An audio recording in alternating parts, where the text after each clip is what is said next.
Start talking and talk fast, you lousy bum. Thank you very much for tuning in. I had a surprise this morning. The Cobra Kai Season 3 trailer.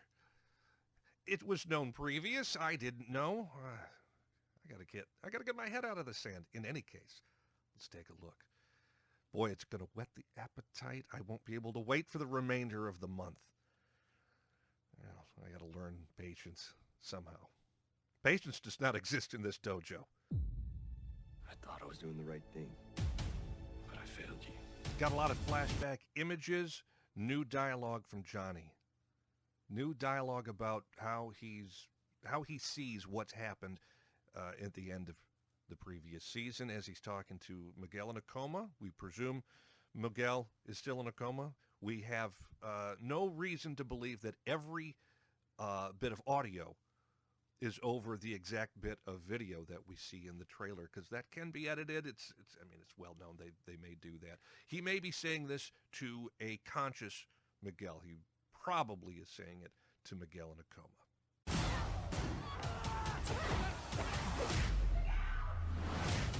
The truth is, you got soft and we paid the price. The next shot we get, interspersed with some flashback shots from the previous season, at school, or what looks like at school. It's got a school banner on the back wall there. Hawk with Big Red and perhaps some other Cobra Kai fellas stand up to Johnny. Johnny is at school. Presumably he's there for, I would think, going to see the administration about his son getting back into school, or for whatever reason, he's at the school there. Hawk has words, and he reiterates what he says at the end of season 2 when he's at the dojo and Johnny is surprised that Kreese is there. He's blaming Johnny. This is all Johnny's fault. Then we get a shot of Peyton List, of Tori. She's training. It's probably not a flashback. I think it's brand new. I think it's new from this season. I thought there was something in her eyes, something in her expression, but it's maybe too quick. I'm reading too much into it. However, we get that shot that we saw a clip of, a tiny bit of Hawk looming over somebody in the Cobra Kai dojo. And he's wailing on somebody. He's got this look. He's got this anger, rage look that we have come to know that is deep within Hawk and not going out anytime soon. You want Cobra Kai? It's yours.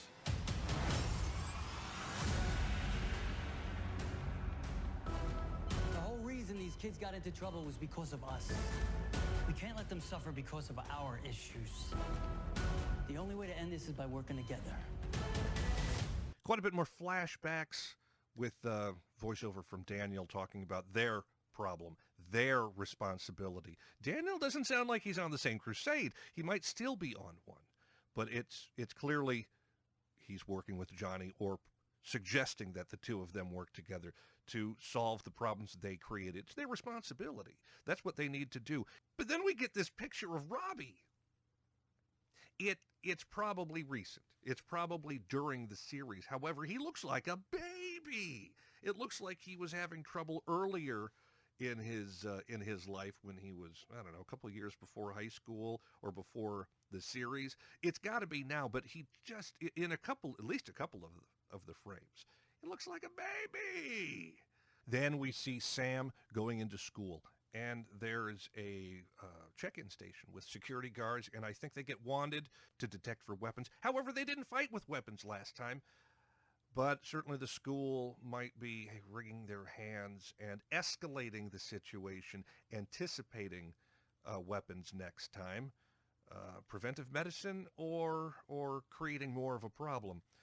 You make the call. But that's Sam, and she has this look of concern on her face. That's what's going on in school, probably very, very close to the time we get back into the series. Maybe an early episode. We get Tori, and she's at home. At least it looks like it's at somebody's home, probably her home. And she's counting money. I think the main bill we see is a $5. However, if she's counting money with this concerned look on her face, is it because she's got a lot of cash, and she's thinking of something else, or is she concerned about where the cash came from, found the cash, took the cash? I mean, I'm attributing ill motives to her already. In fact, there were people online with the last trailer when she walked into this dark setting with neon lights of some kind or some kind of glowing colored lights on her face. They thought, oh, she's going. It looks like a club, but they were suspecting she's now at a dancer. I don't know if that's the case, although that might account for the cash. Perhaps that's reading a bit too much into it. The next shot in school. We have a showdown in the halls. Not anything hostile, but there may be some aggressive intent. There is, in the background, we've got Hawk and Dimitri. And then we've got Mitch and Chris. And then we have the young kid with the glasses, the little nerd. So almost certainly on the other side, we don't see in this shot, must be the little blonde Cobra Kai nerd. They're facing off while Daniel's talking about working together. Will they be able to do that? I assume they're going to have to. This is going to be what they're disappointed in. Disappointed or gritting their teeth over. That's as much as I can read into that. It'd be very cool to see where this goes. Obviously, they look a little bit older. Everybody on the right looks a little bit aged, a little bit more grown up. Mitch has a little bit of a different hairstyle. Hawk looks much the same. In some of the shots and some of the frames, Dimitri looks just a little bit older. Just a little bit older, but maybe that's the look in his eye. So, what do you say? Daniel's made his plea. He's made his plea, and he wants Johnny to work with him. Daniel hasn't yet had his ass kicked. Let's work together. He doesn't know what it's like having his ass kicked just yet. Well, I mean, as a kid, of course, but I mean in the series. There we get Johnny. He's got his stitches, scuffs, bruises. It's almost like he's looking at him like, are you serious? Do you see what happened to me?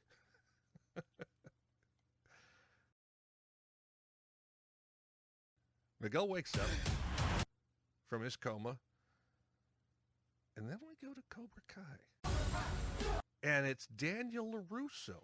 And it looks like it's been remodeled a little bit, quite a bit. It's that drab green, grayish green with the stencil on the wall. Unless this is a different entrance that we're familiar with. It doesn't look like the main entrance to Cobra Kai. Maybe this is a remodeled back room with a back entrance. But it's got a glass door with blinds. It's very film noir. The technique is film noir. Why he's there and why this entrance, wherever this is. Your enemies think they're the hero, and you're the villain. And another logo for Cobra Kai with the fist, brand new. We've heard Kreese. We assume Kreese is talking to Daniel. Daniel's there, looks over his shoulder, and who do we see but the devil himself? They think they're the heroes and that you're the villain. Is he talking about himself or is he talking about Daniel and Miyagi-Do? Because that is the situation where we hear this from Sam a little later on, where she says she thought we were the good guy. I thought we were the good guys. Is Kreese saying this? Is he saying it about himself or is he saying it to Daniel, at Daniel? And there we got this snake. It's black because it's a badass color. Black snakes make you think of poison. It makes me think of Blackadder, but it ain't a Blackadder. Is it a poisonous snake? Can it be a poisonous snake? Can they have a poisonous snake as a pet? I don't think so. So we've got Hawk, clearly the blurry look of Hawk right up front. I don't see Tori. I see what might be a couple of other familiar faces, although distorted. I wonder who else is here. Unfortunately, I think we know that Aisha is not in this season. I wish she was still. That might be a good interplay, continuing interplay with Sam. There is no good. Very John Kreese. Another traditional Kreese pose. Showing off his guns. old guns. Look at this freak. This was the big surprise when I saw this in the trailer. Why are they showing Kyler? There is no bad, only weak. Very good reason why we're seeing Kyler. Because he's in the series. He's in Cobra Kai? Is he just visiting or is he a new recruit? Go strong. What the hell is this? Who are these guys? They look like they're, well, grown-up delinquents. It's some kind of mechanics floor, mechanic shop, auto shop, because there's tires there. And we just saw Daniel. Aha! Something I haven't caught. He pushes Daniel out of the way. I thought it was one of the tough guys. Johnny is going to take it upon himself to go after some of these guys. Is that the story? What the hell is going on? What are you, Tango and Cash? No, Tango and Cash were narcotics detectives. Oh, I'm sorry. You do realize neither one of you are cops, right? I love how, at least in the trailer, Amanda's talking to Johnny and, you know, giving him the sarcastic comment.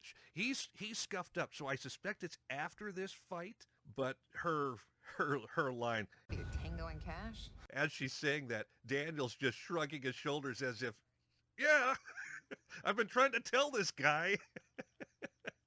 So perhaps he's gotten Daniel into this problem. Why are they together there?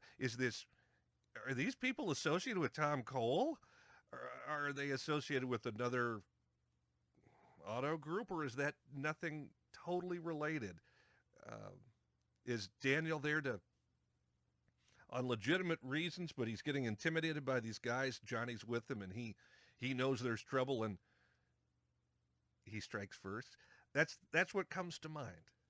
But Daniel's got this. I thought we were the good guys. There is a soccer match, and this is predominantly Cobra Kai members, at least. Big Red off to the left there. The next two guys, well, the immediate one to the right of Big Red looks like, visually anyways, he looks like he's college age. He could be a stunt guy. Guy in the back there, short hair. He looks a little older, but scrawny or wiry. Tough guy. The fella in the red bandana. Was he in the previous season? The guy on the far right, he does look familiar. I do remember seeing him in the fight. I don't remember who he was up against at that fight at the end of season 2.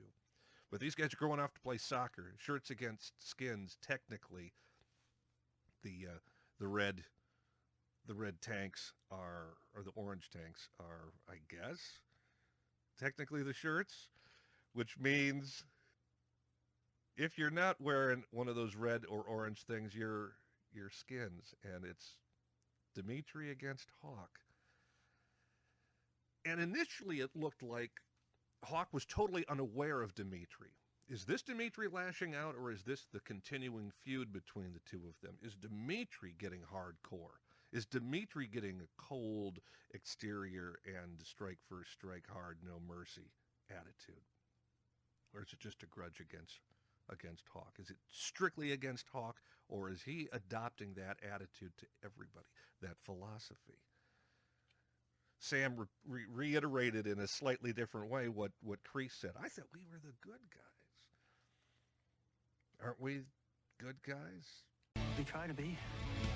Juvie and these three guys look like they're going to take Robbie out, and he almost certainly does.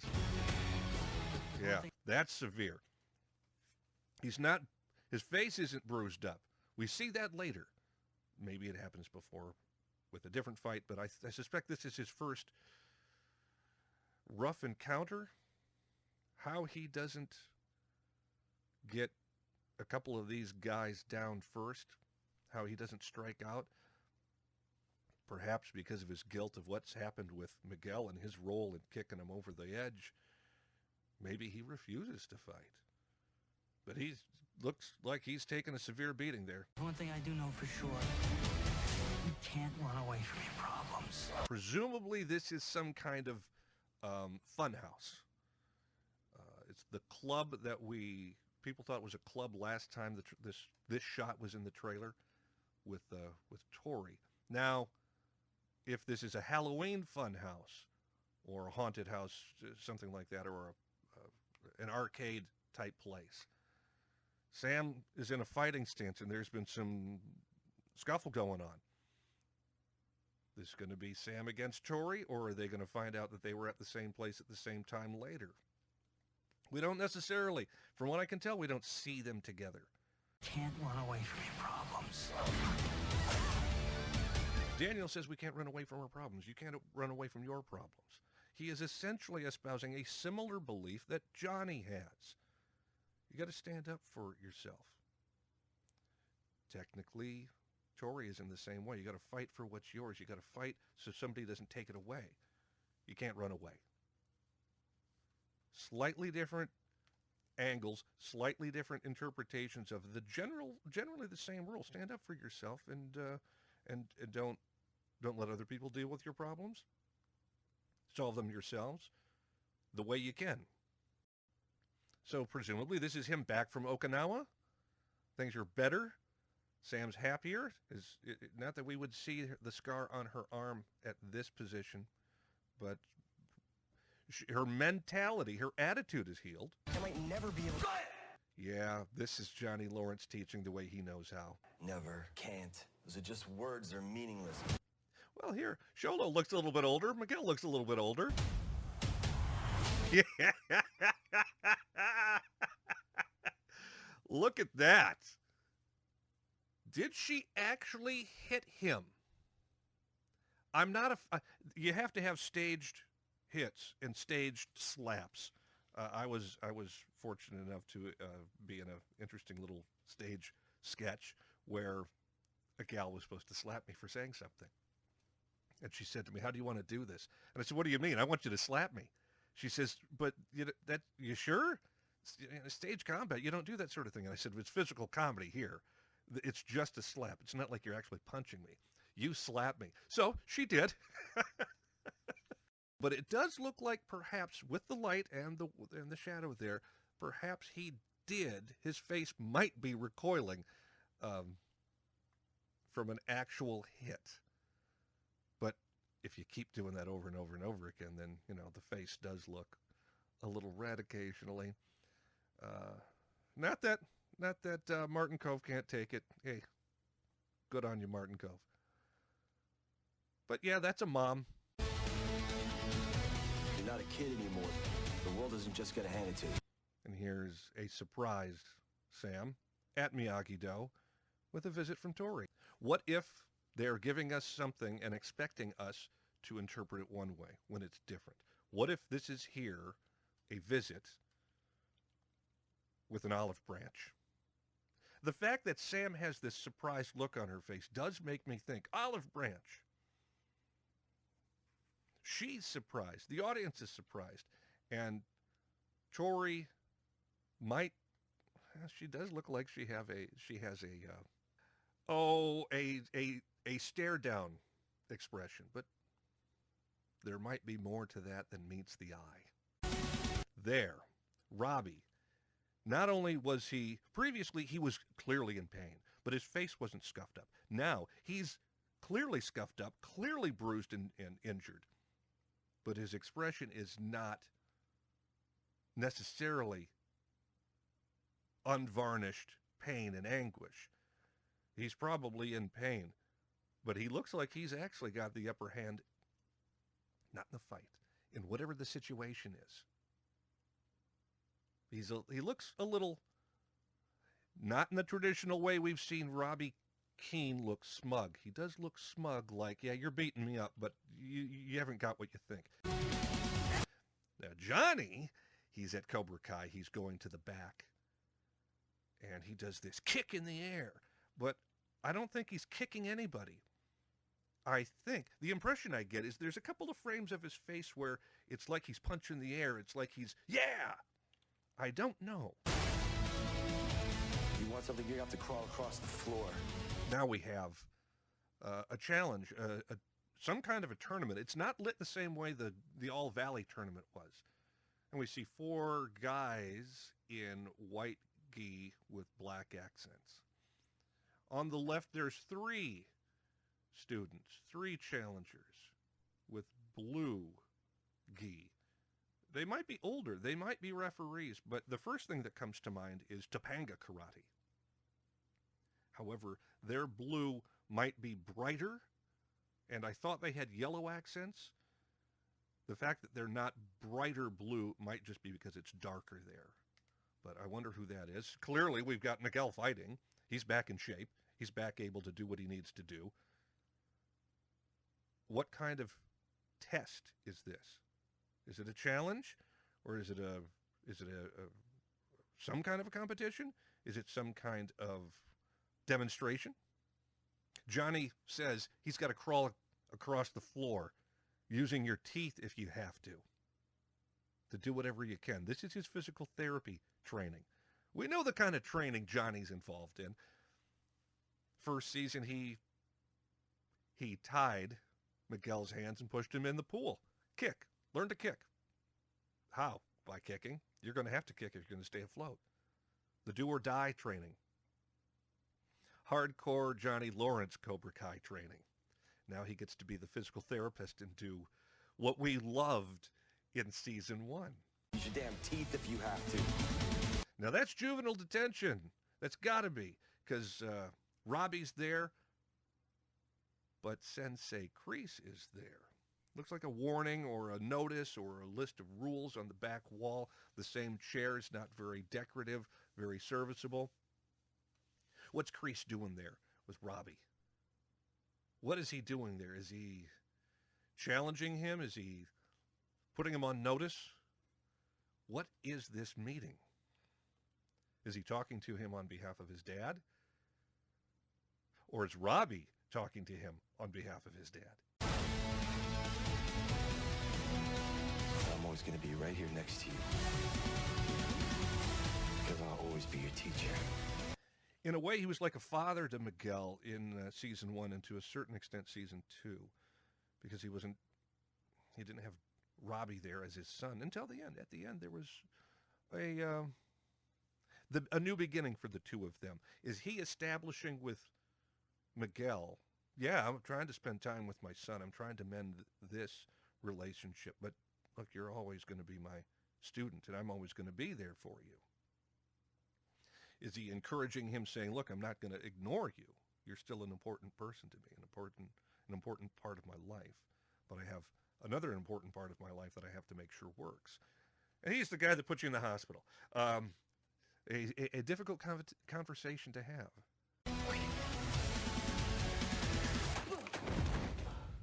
Oh, shit. It's all right. You felt like a champ. Yeah, that's such a Johnny Lawrence thing to say. Yeah, whoa, yeah. Well, you felt like a champ.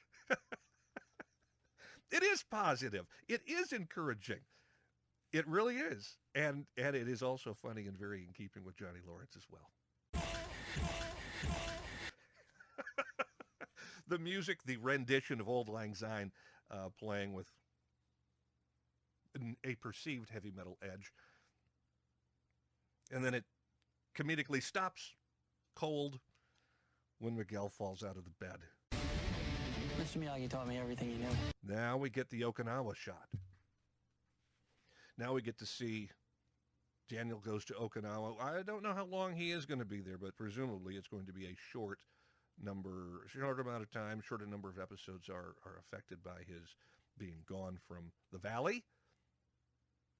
What do we have? Is he retrospective thinking? Is he got remorse? Does he have shame? Does he have nostalgia? Is this what this is about? Kamiko! I think that's her name. I hope I got her name right. There's no denying that's that smile.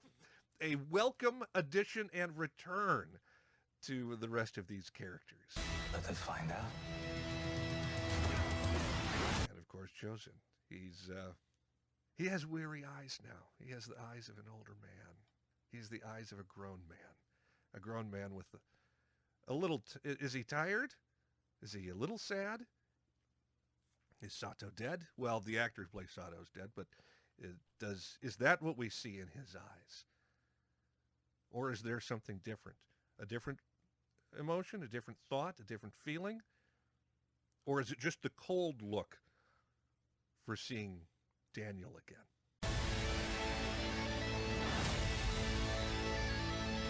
D. Snyder, fantastic. I don't laugh at D. Snyder. I laugh at the fact that we got people that are actually much younger in this audience there to see D. Snyder than you would assume. But that's good. That's fantastic. And is Miguel standing? He's there with Johnny.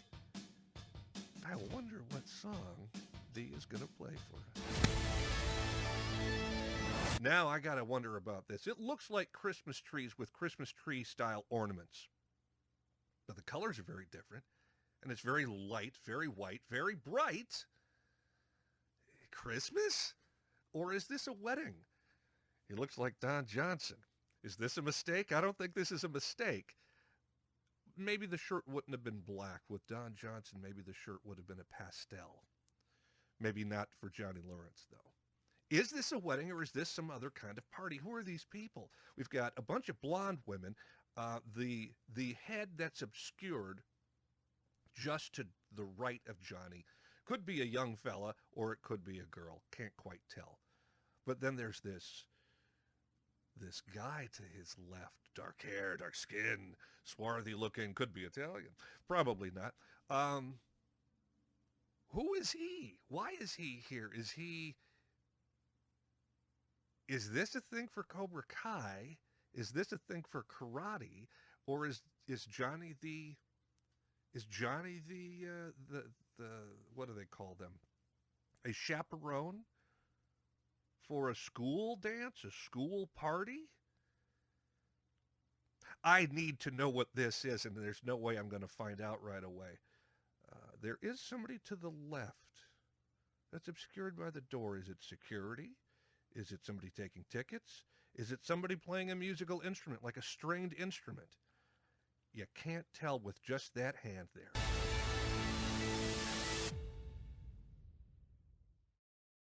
A fantastic trailer. I'm all keyed up, but I have nothing to chomp onto now. I have 30 days before I get to do that. It's no fair. Yeah, life's unfair. Yeah, it just isn't going to get handed to me on a silver tray. Until that time, I guess I will try to exercise my patience in Jackie Gleason style. Over the next 30 days as of this recording, I'm probably watching the trailers over and over and over again. Folks, take a look at the trailers on the official channels or wherever you can find them. Come 0 hour, I will try my best to watch as much as I can, as quickly as I can. Maybe 5 hours of binging. Maybe not exactly 5 hours of binging. Depends on my work schedule. Note to self, adjust work schedule accordingly. Thank you very much for checking in. We'll see you next time. You folks take care.